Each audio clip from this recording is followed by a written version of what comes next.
One of the biggest reasons people never try backpacking isn't gear, it isn't time, it isn't money, it's fitness. A lot of people think they're not fit enough to backpack, but a lot of the fitness rules they think apply to backpacking actually don't. Hi everyone, I'm Justin and welcome to the channel Justin and Anna Hit the Trail.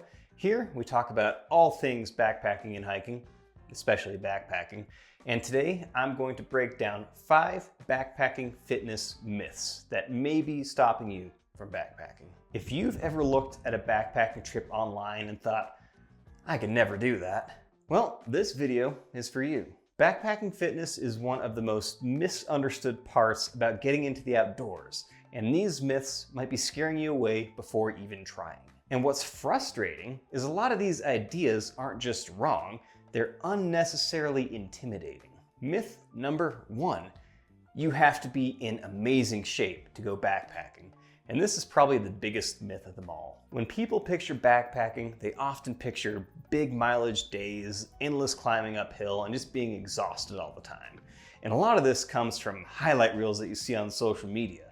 You know, big through hikes, people pushing themselves really hard and just being toast. But the reality is, backpacking trips can be slow, easygoing, and self-paced. You're allowed to stop, you're allowed to take breaks, you're allowed to shorten your day if you need to, and you should always go at your own pace. There's no clock, there's no finish line, and there's no one judging your performance. You don't need to be in amazing shape, you just need to pick a trip that fits your current fitness level. Shorter mileage, gentler terrain, and just some realistic expectations matter far more than peak fitness. Backpacking fitness isn't about being elite, it's about being realistic. And trust me, when you get out onto the trail, you're gonna notice all sorts of people and body types out there. It's not just super fit athletes. Myth number 2, you need to run or do intense cardio. A lot of people think that if they can't run,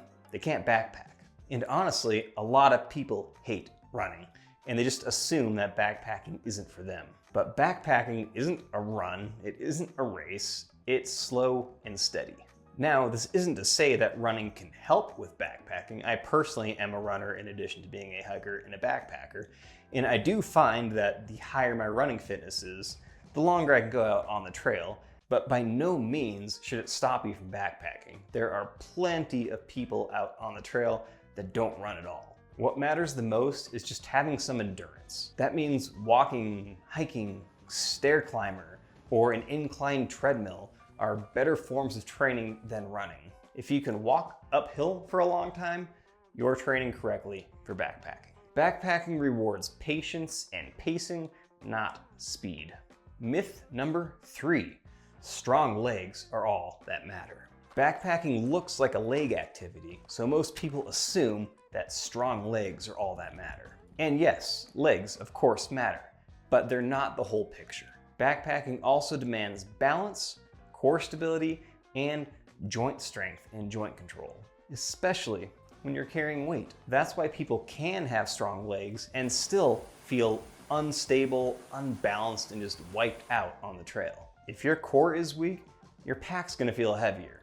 If your balance is off, every step's gonna feel awkward. Your legs are moving you forward and they're moving you uphill, but it's really your core that's keeping you stable and efficient. And it's stability that's gonna keep you confident on uneven terrain or on those steep descents, not just your leg strength. In addition, I think it's also good to have a little bit of muscle on your shoulders to prevent the pack from just riding on bony shoulders. And I highly suggest everyone backpacking uses trekking poles. And when you're using trekking poles, it's good to have a little bit of arm and shoulder strength just to not completely wipe yourself out. In addition, trekking poles also help with your joint stability, especially on the uneven terrain and descents, and give you a boost when you're going uphill. Myth number 4, you need to train with a heavy backpack. And I've hiked thousands of miles and I have never once trained with a heavy pack on. I've seen plenty of videos online of people on a stair climber with their backpack on, and I think that's totally unnecessary. People think you have to train how you're going to be performing and just start loading a bunch of weight into a backpack and putting it on. One of the problems is your body doesn't adapt all at once. Do some strength training at the gym or at home without a pack on, and when you do get out on the trail, trust me, you're gonna feel good. The smartest approach when it comes to training is to start small and build consistency, and over time gradually add more weight. You don't need to load up a pack with extra weight and strap it on right away. You don't need to be that person at the gym that's looking really awkward on a treadmill or a Stairmaster with a backpack on. And kind of a tangent with the heavy pack situation, I think a lot of people just go too hard too fast with the training in general. And that's going to cause injury. Your body needs to adapt to your training before you really go too hard and too heavy. I will be putting out a video in the relatively near future where I'll go over some specific exercises you can do to train for backpacking, and I'll show you exactly what Anna and I do to maintain our fitness so we're always ready for a backpacking trip. But for now, we're gonna move on to myth number 5, which is your knees are gonna get wrecked by backpacking. And this myth scares a lot of people away, especially because of the downhills. But backpacking itself does not ruin your knees. Knee pain usually comes from things like poor downhill control, weak glutes, overstriding, or carrying too much weight too soon. And of course, there could be some pre-existing joint issues. But the knee pain isn't because of backpacking. Downhills are usually the issue, not because they're dangerous, just because people tend to rush them. When people are hiking downhill, they tend to overstride and then land really hard. And of course, that's going to lead to knee pain, which is why you want that strength training beforehand, get your muscles and your joints ready for impact. And also, as I've already mentioned, use some trekking poles. They're your friend when you're on the descents. Most knee pain is a training, technique, or a pacing issue, not a reason you can't backpack. Slowing down on descents, taking shorter steps, and building strength are going to make a huge difference when it comes to knee pain. But the truth is, some knee pain is pretty unavoidable. But this is where experience comes in. Experienced backpackers don't necessarily avoid all knee pain, but they can manage it better with good training and good technique. If you believed any of these myths, you're not alone. Most people do.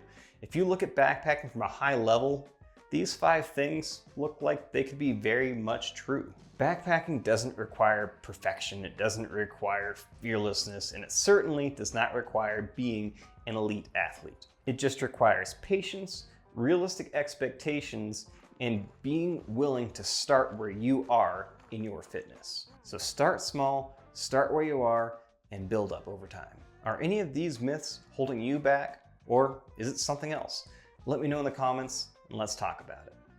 That's going to do it for today. Thank you so much for watching. If you enjoyed this video or found it helpful, please like the video, subscribe to the channel, and until next time, I'll see you out on the trail. Cheers.